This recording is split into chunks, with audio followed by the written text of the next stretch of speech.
Akang HP. Halo semuanya, balik lagi sama Akang HP di sini. Di video kali ini, Akang mau share pengalaman bongkar pasang LCD touchscreen Vivo Y21 yang benar-benar bikin senam jantung. Gimana nggak? Setelah selesai dipasang, ponselnya malah masuk ke recovery mode dan nggak bisa masuk ke menu. Padahal di dalam ponsel ini banyak banget data penting konsumen yang nggak boleh hilang. Nah, biar gak penasaran gimana paniknya Akang dan apa solusi akhirnya, tonton videonya sampai habis ya. Tapi tenang dulu sobat, jangan panik. Sekarang posisinya ponsel ini sudah berhasil menyala normal kembali dan sudah lulus uji coba. Semuanya aman. Nah, mau tahu gimana prosesnya dari awal sampai ketemu kendala tadi? Yuk kita mundur dulu ke awal proses pengerjaannya. Oke, kita mulai dari awal ya. Ini pas pertama paket LCD touchscreen Vivo Y21-nya datang. Bisa kalian lihat sendiri, packingnya lumayan kokoh dan tebal. Pas Akang buka, barang di dalamnya juga aman banget karena terlindung maksimal oleh bubble wrap. Akang Penampakan HP. fisik LCD barunya juga cakep, mulus, gak ada lecet atau retak sama sekali. Mantap, siap buat dieksekusi.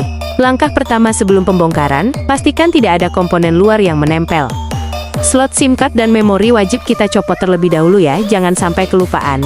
Setelah itu, baru kita bongkar backdoor atau penutup bagian belakang ponselnya. Nah, buat seri Vivo Y21 ini, material backdoornya agak tipis, jadi kita harus ekstra hati-hati pas membongkarnya. Tips dari Akang, pastikan mulai mencongkel dari arah bawah sebelah pojok secara perlahan. Ingat, jangan sekali-kali membongkar di dekat area tombol on-off atau volume. Kenapa? Karena di situ ada fleksibel on-off dan fingerprint. Takutnya kalau dipaksa di area situ, fleksibelnya bisa ikut kecongkel atau malah kepotong. Cara mencabut backdoornya sendiri sebenarnya gampang, tinggal diseset atau dicungkil pakai alat yang tipis tapi kuat. Kalau kuku kalian kuat, pakai kuku juga bisa. Tapi saran dari Akang HP, sebaiknya lengkapi alat pemasangan dan pembongkaran yang memadai biar hasilnya bisa maksimal dan minim risiko. Setelah backdoor berhasil terbuka, lanjut kita cari semua baut yang menempel di bodi ponselnya. Copot semuanya satu persatu, pastikan jangan ada yang tertinggal ya. Iya, tips tambahan. Kumpulkan semua bautnya, dan simpan di wadah dengan rapi agar gak hilang atau tercecer. Kalau semua baut sudah lepas, tinggal kita cungkil bagian tulang tengah yang melindungi mesin ponsel. Cari posisi sela yang pas, lalu cungkil perlahan menggunakan alat yang kita punya. Begitu tulangnya terlepas, cabut seng pelindung yang menutupi bagian mesin dan kamera. Langkah selanjutnya, cabut semua soket fleksibel secara hati-hati.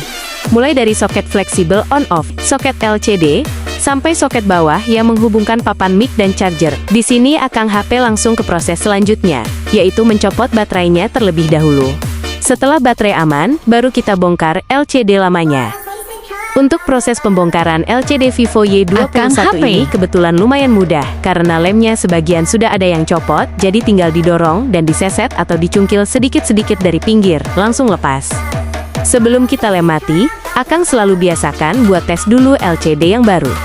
Langkah awalnya, masukkan kembali baterainya, lalu kita pasang soket LCD baru ke mesin ponsel. Posisinya renggangkan atau panjangkan saja ke atas, yang penting aman dan gak ketarik.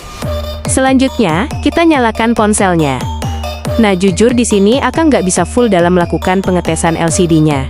Dikarenakan baterai ponselnya tiba-tiba lobat dan keburu mati.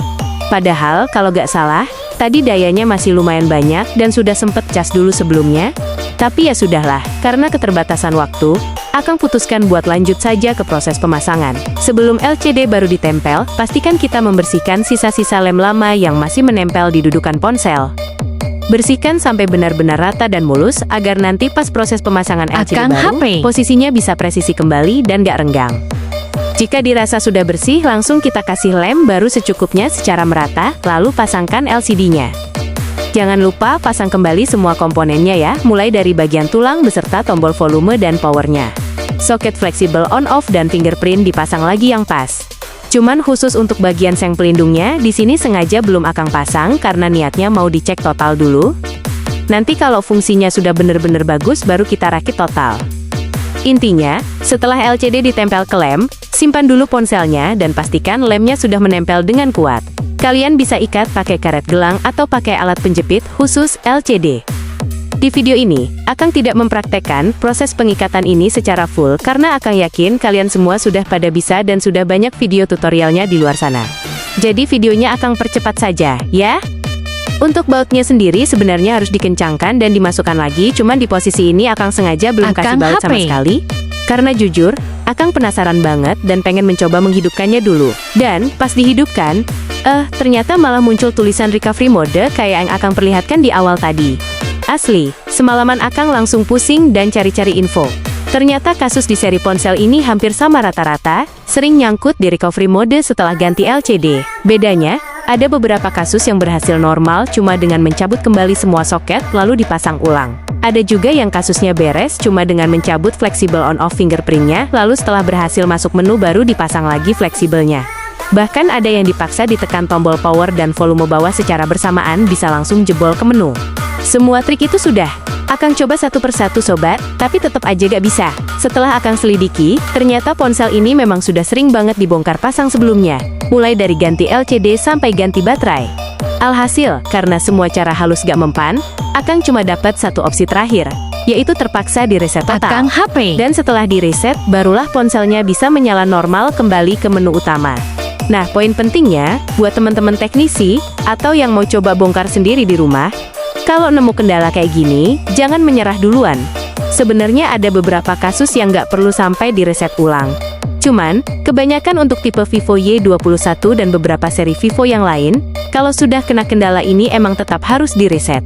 Jadi, saran dari Akang HP, pastikan selalu konfirmasi dan edukasi ke konsumen yang HP-nya mau dibongkar. Kalau bisa datanya dialihkan atau di-backup dulu sebelumnya. Takutnya nanti ketemu kasus yang sama kayak Akang HP dan teman-teman teknisi yang lain, di mana jalan satu-satunya cuma bisa selamat lewat jalur reset data. Oke, sekian dulu share pengalaman dari Akang HP untuk video kali ini. Semoga bermanfaat dan bisa jadi pelajaran buat kita semua. Jangan lupa buat like in, comment in, dan subscribe channel Akang HP biar gak ketinggalan tips-tips seputar gadget lainnya. Sampai jumpa di video berikutnya. Akang HP.